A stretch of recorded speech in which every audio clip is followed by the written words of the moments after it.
उधर रूस ने औपचारिक तौर पर ऐलान कर दिया है कि यूक्रेन में उसके सैन्य अभियान का दूसरा चरण शुरू हो चुका है। रूस की फौज लगातार यूक्रेन के शहरों को निशाना बना रही है। यूक्रेन के शहर तबाह हो रहे हैं।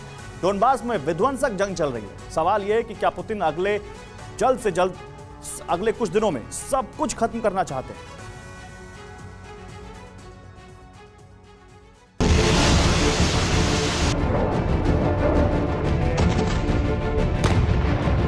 ये यूक्रेन में रूस के सैन्य अभियान का दूसरा चरण है।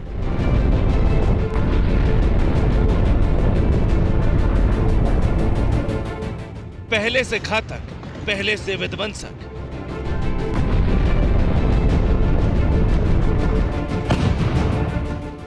एक दो नहीं, पूरे 32 शहरों पर रूस बारूद बरसा रहा है।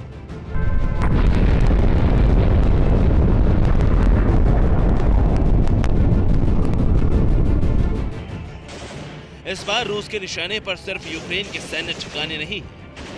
रूस के वॉरशिप मॉस्कोवा के डूबने के बाद से यह आशंका थी कि पुतिन का गुस्सा अब यूक्रेन पर मौत बनकर बरसेगा।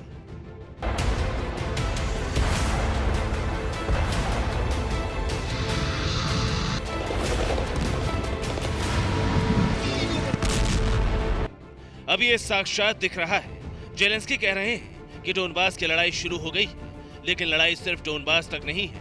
Kyiv, Lviv, Kharkiv, Irpin, Mykolaiv, Odesa जैसे शहरों में रूसी मिसाइलें कहर बनकर बरस रही हैं। यूक्रेन के आसमान में उड़ रहे रूस के फाइटर जेट्स लगातार बमबारी कर रहे हैं। मारियुपोल की तस्वीरें बता रही हैं कि पुतिन का गुस्सा कैसे यूक्रेन में तबाही मचा रहा है। मारियुपोल के सर्रे सर्रे पर तबाही की कहानी लिखी हुई है। यूक्रेन और पश्चिमी मुल्क दावा कर रहे हैं कि जंग में रूस की फौजी ताकत ध्वस्त हो गई है, लेकिन इन दावों के उलट रूस हर गुजरते दिन के साथ और विध्वंसक बमबारी कर रहा है। रक्षा विशेषज्ञों का दावा है कि पुतिन 9 मई से पहले किसी भी सूरत में जंग खत्म करना चाहते हैं। पुतिन चाहते हैं कि 9 मई को जब मॉस्को की सड़क पर विक्ट्री डे परेड निकले तो उसमें यूक्रेन पर रूस की जीत का जश्न भी शामिल हो। इसीलिए जैसे जैसे 9 मई की तारीख नजदीक आ रही है, पुतिन और एग्रेसिव होते जा रहे हैं।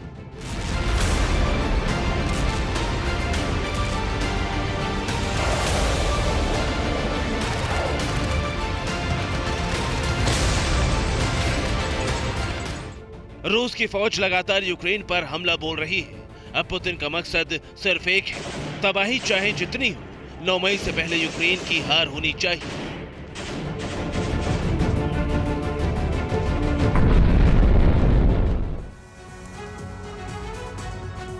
तो यूक्रेन पर दूसरे राउंड के सैन्य अभियान की शुरुआत करने के साथ ही रूस ने समंदर में भी अपनी ताकत को और मजबूत करना शुरू कर दिया है।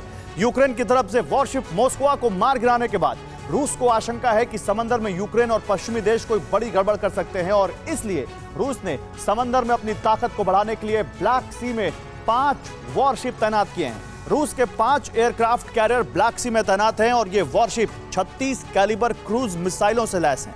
यानी समंदर से रूस यूक्रेन को बड़ा नुकसान पहुंचाने की तैयारी में है।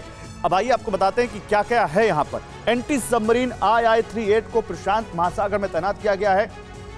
ये एंटी सबमरीन एयरक्राफ्ट समंदर में दुश्मन की पनडुब्बी को मार गिराने में सक्षम है। ये समंदर में दुश्मन की हर हरकत पर पैनी नजर रखता है। इसमें एंटी शिप मिसाइल लॉन्च करने की सुविधा है।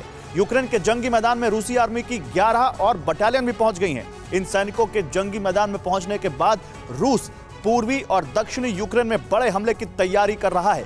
जमीन पर यूक्रेन को हराने के लिए रूस की सेना की 76 टैक्टिकल बटालियन और फिर यूक्रेन के बैटल ग्राउंड में पहुंच गई हैं। 76 टैक्टिकल बटालियन में 1000 रूसी सैनिक हैं।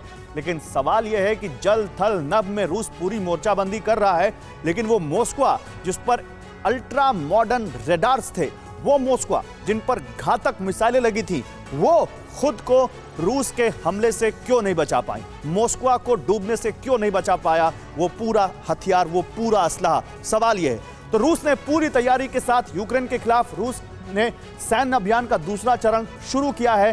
फिक्र आपकी, सोमवार से शुक्रवार रात 9 बजे सिर्फ TV9 भारतवर्ष पर।